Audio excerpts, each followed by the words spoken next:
you have an injury, you have a brain issue, you have autism, you have whatever challenge, but regardless of that, you need to live like any other person. That is in terms of feeding, bathing, working, going to school for kids, play, and everything. Yeah. So occupational therapy focuses mainly on function. And that's why some therapists get to a point of asking the parent to walk out. We build a relationship, then now you can be coming, because it gets to a point, the same children, when they are very comfortable with you, they don't mind, because they've trusted you, you build trust, they know you cannot work alone as a therapist, you cannot work alone as a parent, you cannot work alone as a teacher, you all need each other. Regardless of their challenge, our focus is making sure that person can function as independently as possible. Occupational therapy is very necessary because it will help this child to cope with the challenges they are going through. When you do therapy and you see those changes happening in those children or whoever you're handling, it makes you feel so good, because you see you're making a difference in someone's life.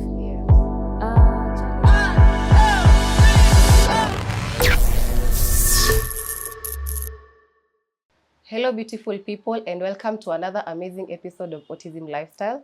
Today, I'm joined by a lovely lady who is going to be telling us more about therapy, especially the occupational therapy. And I'll start by allowing her to introduce herself.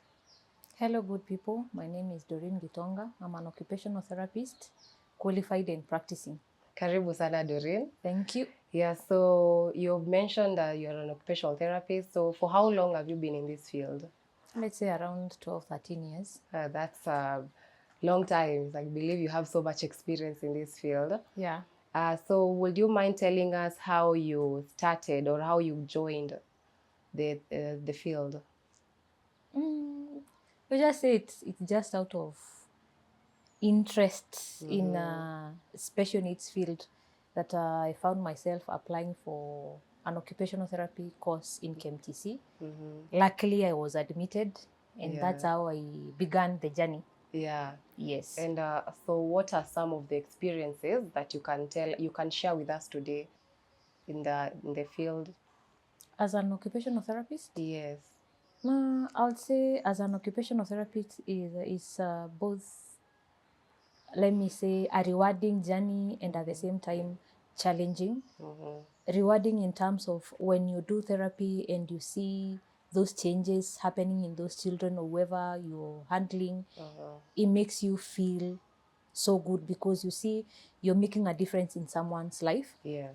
Challenge sometimes comes in terms of you may be hopeful, you've done therapy targeting to achieve something, and you see it's not coming. Sometimes it becomes a bit of you feel down as a therapist, because every time you go see a child or go see someone with a challenge, you want to see a change. Another challenge about the therapy area is especially the young and qualifying. It's a field that you really need to put yourself out there, for people to know you, for people to know what you do, and do your best, deliver results. Otherwise, employments are not very, very common, but opportunities are there. You just need to be open. Okay. Yeah. And before even we continue much, can you just briefly tell us what occupational therapy is?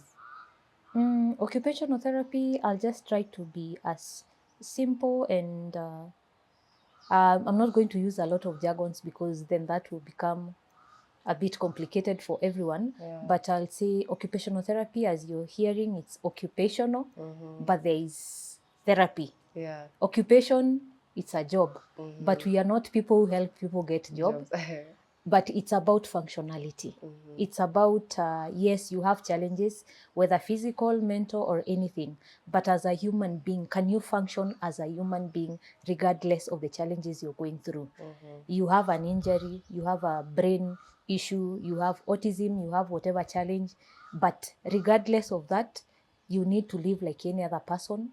That is in terms of feeding, bathing, working, going to school for kids, play, and everything. Yeah. So occupational therapy focuses mainly on function, and the function we look at areas like eating, sleeping, all the basic things human being does when you wake up in the morning till you go to sleep. Okay. That which involves waking up, brushing your teeth, dressing up, going to work, coming back, doing what you enjoy. If it's watching a movie, whether it's going for a swimming or something, then going to sleep. Do you sleep well?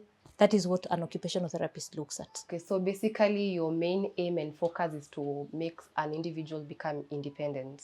Yes, regardless of their challenge, our focus is making sure that person can function as independently as possible. I'm using as independently as possible because I will not tell you is 100% independent because there might be challenges here and there, but we try to make sure you function as independently as you can. Okay. Yeah. So now we have our learners with autism. Yes. And we see them being referred for occupational therapy every now and then. That is the main referral as per now. So will you say it's beneficial to these kids? Definitely. Like I said earlier, it's about functionality and it's about functioning.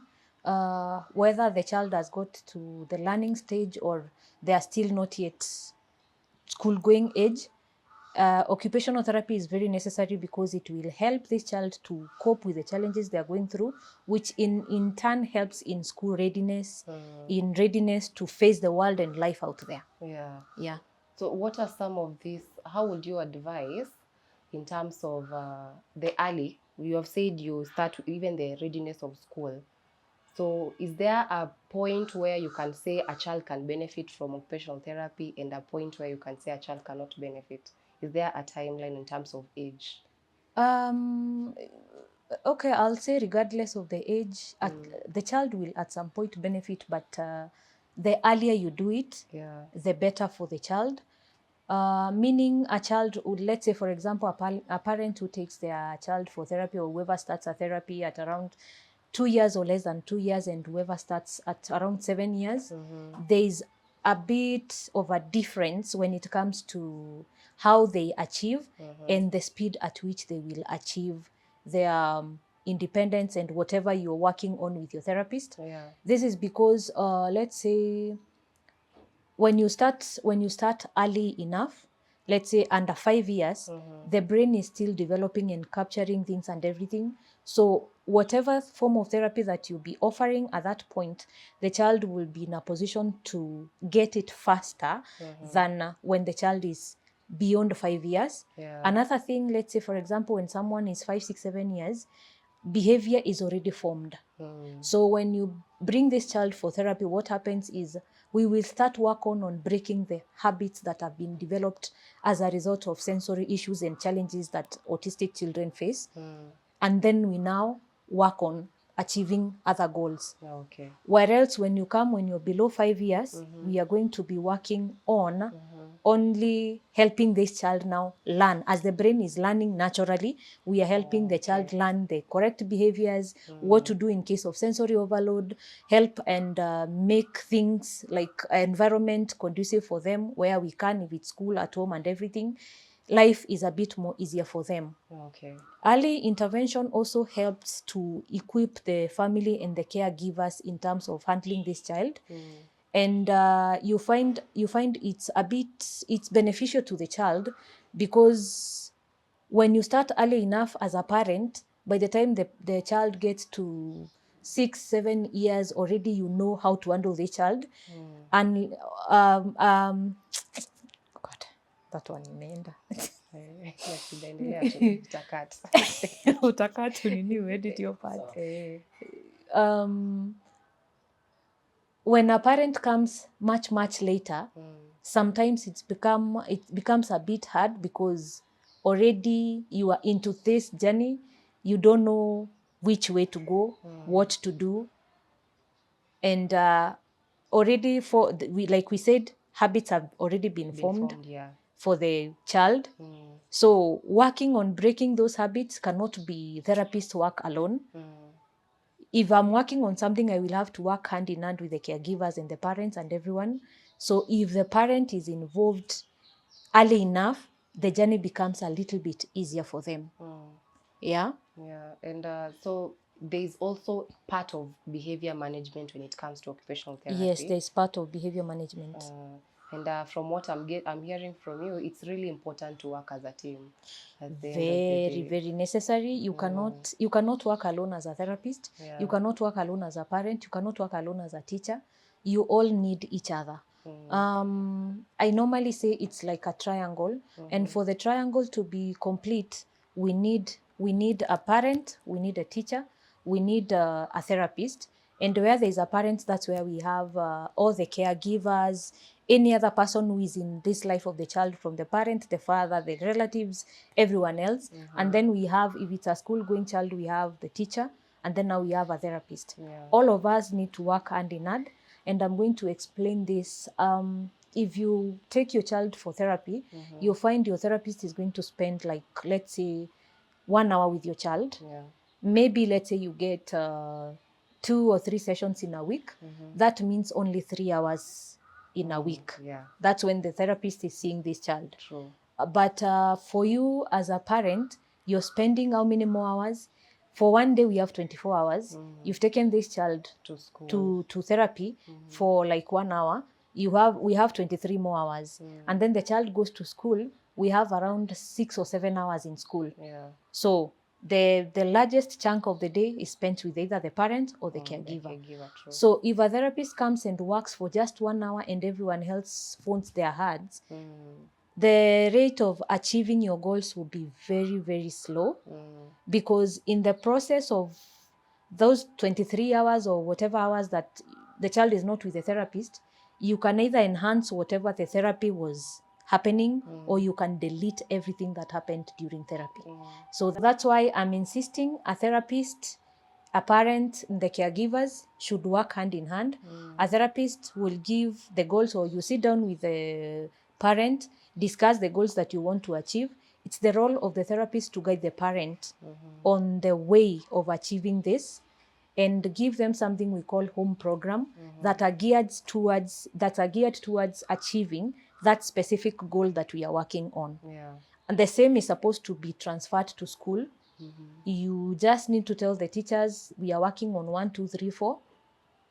Kindly do 1, 2, 3, 4 to help the child. On the other hand, also, there is what the teacher is working on to help the child achieve their independence in academics and everything. They also pass the same information to the parent and to the therapist, so that we will not be undoing the work of each other. Yeah. Yeah.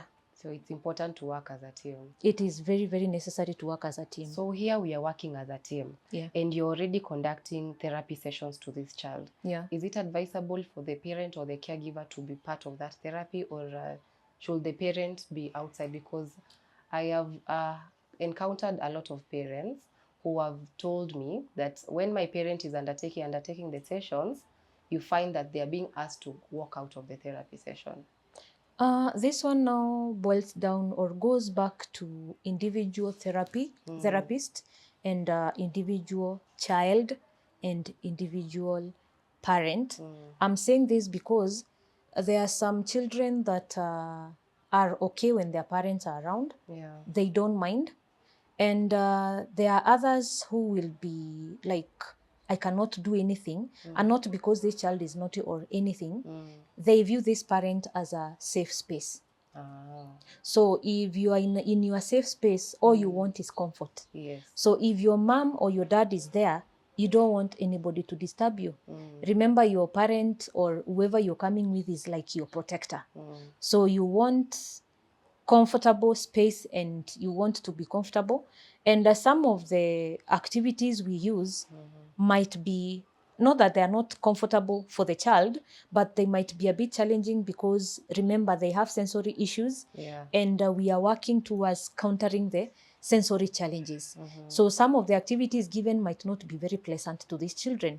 So if a child sits down and decides, let's say I'm giving you an activity and I want you to sit down and work on it and finish, and my mom is here, and I want to be let free to go and run around and do my own stuff, I will choose to take the safe space, which is my parent is here, you cannot tell me to do this. Yeah. So that's why some therapists get to a point of asking the parent to walk out. We build a relationship, then now you can be coming, because it gets to a point, the same children, when they are very comfortable with you, they don't mind, because they've trusted you, you build trust, they know you're not doing anything to harm them, so they will be comfortable with their parents being around. So it depends with the therapist, you see, it will depend with the child. So it depends. It depends. So I think it's also important that parents understand this, because at the end of the day, some may feel that they're being excluded from the process of their child is undertaking. So it's at least now that is out there. For those who have been asking, why am I being left out in these sessions? And there are also complaints that I get to hear with parents and caregivers. Some are saying, oh, my child has been doing occupational therapy for a year, I'm not seeing any progress. So what are some of these, what can you pinpoint some of the activities that might lead to lack of progress of these learners? I think I'm not going to approach it from the angle of the activities that might lead, but I'm going to tell you sometimes what happens out there. I'm not seeing progress and everything. First of all, I'll start by saying we have quacks out there. So every parent must ensure, when you're told it's occupational therapy services that is being offered, make sure it's from an occupational therapist. Because sometimes people pose as occupational therapists because, again, people assume occupational therapist is something that anyone can do. We come start playing with the ball here, you think, I can also play with the ball, so I will do this. So people do observations and they decide this is how we are going to work, but you don't know the reason as to why the therapist had decided to play the ball with the child. So we have quacks out there. That's reason number one. So to counter that, the parent needs to be sure that whoever they got is a qualified occupational therapist. We have occupational therapist council in existence right now, and I think soon they'll be publishing the list of the qualified and licensed occupational therapists. It's good for parents to be checking and seeing whether they are registered. When an OT comes to you, let them give you the registration numbers and their license numbers. You can call the council or the association direct to know whether this person is qualified. Another reason, number two, why people don't see the improvement, I'll take it back to parents. Sometimes we look at the child from the long-term goals aspect. Long-term goals aspect in this manner, so many parents will come complaining to you that my child is not talking. Actually, that is the major the major complaint that you will find. It's not, no one will tell you my child cannot settle down, my child cannot know. It's my child cannot communicate and I want my child to communicate. Which is a very genuine concern, which is a very genuine observation, and it's a genuine concern, and the parent is justified to be concerned about that. But now there are so many things that builds up to getting to that communication. As much as the typically developing children, you wake up one day and they say Baba, you wake up the other day they had the word Mama. It does not happen automatically. And this is the challenge autistic children face. And that is why the intervention of the therapist is there to build up on those small things, so that we get to that long term of the child being able to communicate. The long term of being the long-term goal of the child being able to sit down for 10 minutes and do an activity.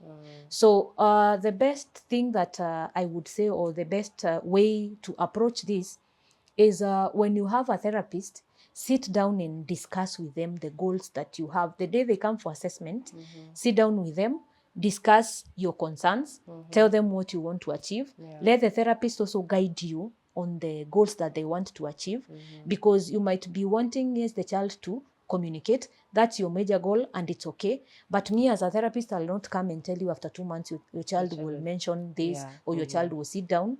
But I will come and tell you I want to work on the concentration and focus of this child, and we will be able to sit down for 5 minutes. That's progress. Yeah. If that child was not sitting down for even 2 minutes, and you can achieve 3 minutes sitting doing one activity on the table, that's progress. True. It's an achievement. So instead of looking at the bigger picture, let the therapist guide you on the step towards that bigger picture. You will feel the changes. So at the end of the day, communication is important. And Very, very necessary. Yes. I think that is something that maybe people out here are lacking. And so there is no communication between what is being done to my child and the parent and the therapist. Yeah. Yeah. So guys, it's important to communicate when you're doing therapy for your child, and you should communicate with the parents to avoid these gaps and a lot of these things lead to a lot of conflicts. Yeah. Your name is tarnished for no reason.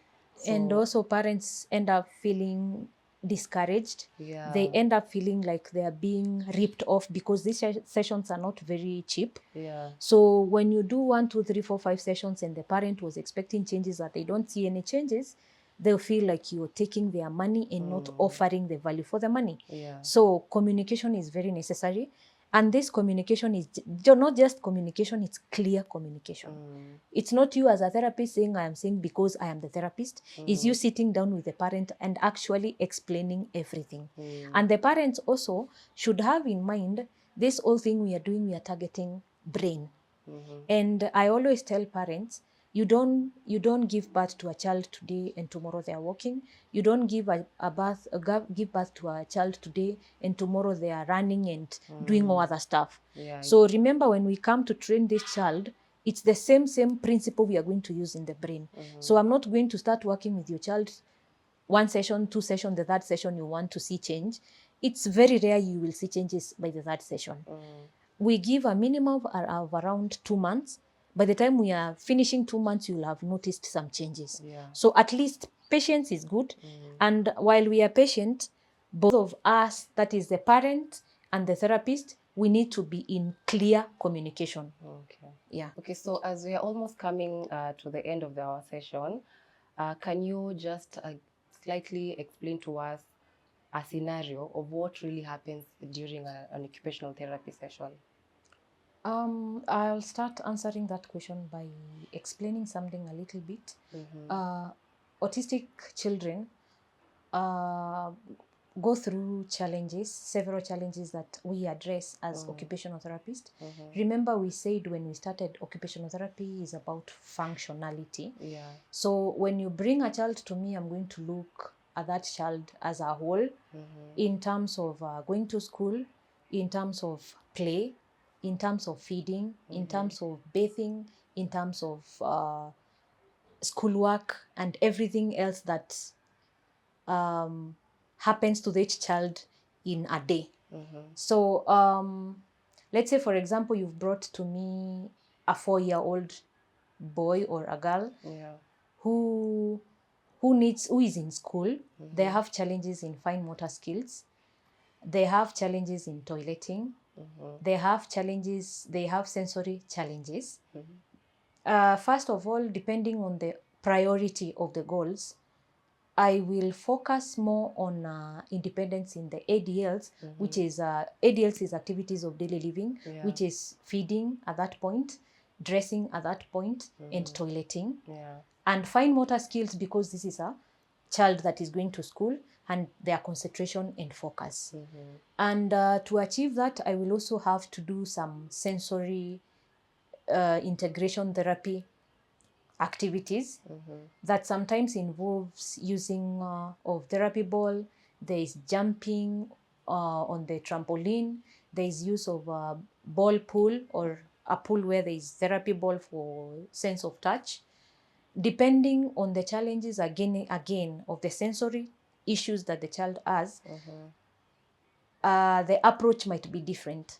So I'm just mentioning the items that I can use, but if maybe the child is on the higher side, hypersensitive, or they're hyposensitive, the approaches are a bit different, but I will use the same equipment. So the therapy balls, the trampoline, the pool of the ball, the balancing board, Then for the fine motor activities, we will sit down. Fine motor and concentration, we'll sit down on a table where we will work on maybe puzzles to build focus and concentration. And again, also there is aspect of fine motor in puzzles, because you find there are puzzles that have got pins that a child needs to hold with their 2 fingers. That means I'm working on the fine motor skills. We will do modeling of the plasticine, different ways. There is rolling, there is kneading, there is squeezing, depending again on what exactly I want to achieve.